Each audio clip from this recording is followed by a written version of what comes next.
देश नीति, केवल सच्ची और पक्की खबरें। देश नीति में दोस्तों आपका स्वागत है। मैं हूं आपके साथ राशिद जहीर। वाराणसी में यानी कि बनारस हिंदू यूनिवर्सिटी में 2 महीने पहले एक लड़की के साथ दुष्कर्म किया गया। 60 दिन के बाद पुलिस ने खुलासा किया कि 3 लोग पकड़े गए सीसीटीवी के एतबार से। जानते हैं वो कौन निकले? वो भारतीय जनता पार्टी से संबंधित नेता निकले। बात यह नहीं है कि भारतीय जनता पार्टी के अंदर या उससे संबंधित जितने भी दल हैं उनसे निकले हुए लोग ऐसे काम करते हैं। बात यह है कि अगर ये मामला किसी और वर्ग के साथ हो जाता तो देश का मीडिया इस वक्त चीख चीख कर आपके कान के पर्दे को फाड़ चुका होता।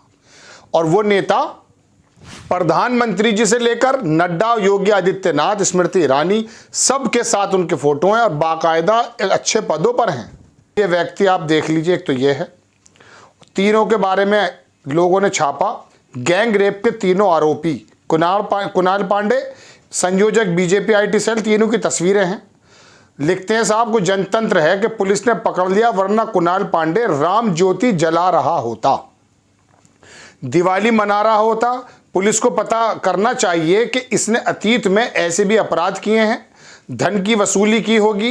भगवान राम आ रहे हैं इसलिए यह खबर नहीं चल रही होगी, लेकिन राम देख रहे हैं कि उनके नाम पर कैसे कैसे लोग आ रहे हैं। ठीक, आप देखिए ये साहब जो हैं इनका नाम है सक्षम सिंह पटेल। क्या है ये? महानगर सह संयोजक आईटी विभाग वाराणसी। होलिका दहन में इनका फोटो है। ये साहब है कुणाल पांडे, लाल किले के सामने इस तरह से खड़े हैं, स्वतंत्रता दिवस की शुभकामनाएं दे रहे हैं।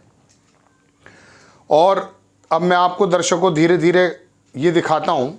ये भारतीय जनता पार्टी का वाराणसी का लेटर पैड है। विद्यासागर राय इसके अध्यक्ष हैं वाराणसी महानगर के। इनके पद जो हैं वो इससे पता चल जाएंगे आपको। कुणाल पांडे जो हैं महानगर संयोजक हैं, सक्षम पटेल महानगर सह संयोजक हैं, और नीचे आ जाइए अनुज नाग विधानसभा संयोजक। ये तमाम उनके पद का जो है विवरण है। एक साहब में वो लिखते हैं कि बीएचयू एबीवीपी आंदोलन का विरोध क्यों कर रही थी? आखिर रेपिस्टों को 60 दिन तक क्यों बचाया जा रहा है? आखिर बीजेपी बलात्कारियों की पार्टी क्यों कही जाती है? हम तो नहीं कह रहे साहब, लोग बता रहे हैं ऐसा ऐसा कुछ है। ये देख लीजिए स्मृति ईरानी के साहब खड़े हैं। ये बीजेपी आईटी सेल मेंबर, ये रेपिस्ट बताए जा रहे हैं अभी तक। सक्षम पटेल इनका नाम है। स्मृति ईरानी बोलेगी कुछ नहीं, इस बार कुछ नहीं बोलेगी। चलिए, रवीश कुमार ने भी इसके बारे में लिखा कि मेरा एक प्रश्न है, निरंतर धर्म और राष्ट्रवाद की राजनीति में डूबे इन युवकों में जरा भी बदलाव नहीं आया।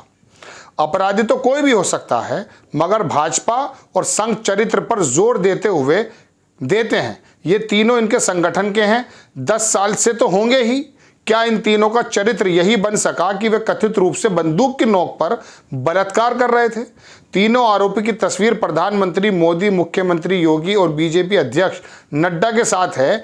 इनमें से आईटी सेल का प्रमुख है।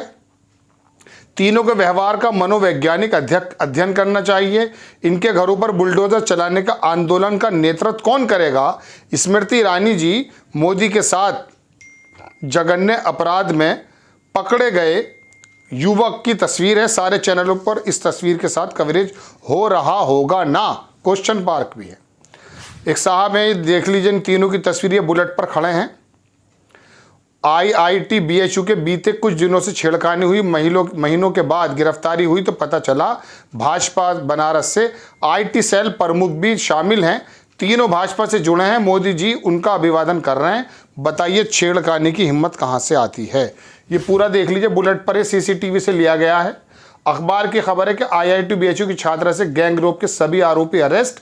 गन पॉइंट पर कपड़े उतरवाकर बनाया था वीडियो। 60 दिन बाद बुलेट के साथ पकड़े गए, उसी बुलेट पे घूम रहे थे। बोलता हिंदुस्तान ने भी छापा के कपड़ों से पहचानिए मोदी जी, ये दरिंदे भाजपा पदाधिकारी हैं। कांग्रेस नेता श्रीनिवास बीवी ने इसको कहा है।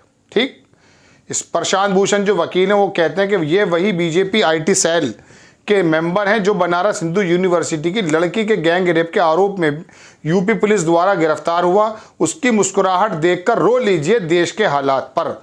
महिला बाल विकास मंत्री के साथ मुस्कुराता बलात्कारी। कितनी चीज़ें दिखाऊं आपको, ये तमाम चारों के साथ फोटो एक साथ डाल दी हैं किसी ने।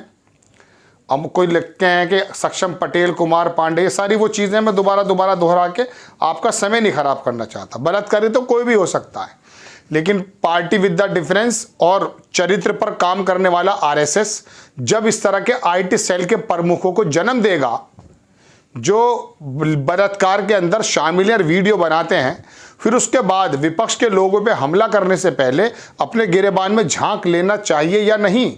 बनारस में हुआ, 60 दिन बाद खुला, वहाँ पर आंदोलन हो रहा था, उसका बाकायदा विरोध कर रही थी एबीवीपी, क्योंकि उनको मालूम था कि उनके ही गुंडे निकल करके आएंगे सामने, और वो निकल करके आ गए।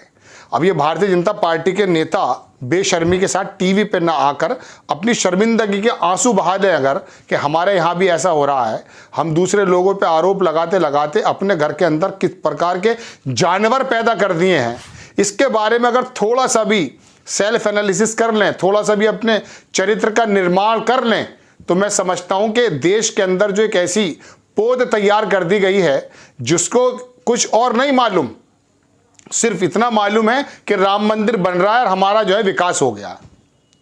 एक्चुअली वो है ना कि जब बोया बीज बबूल का तो पेड़ किसी और चीज़ का पेड़ कैसे मिल सकता है। मिसाल है ना, आपने एक ऐसा वर्ग तैयार कर दिया ज़ॉम्बीज़ का, जो सोसाइटीज़ में दलों के रूप में गुंडागर्दी करते हुए साफ नज़र आते हैं, नेताओं के रूप में भी वही निकलते हैं।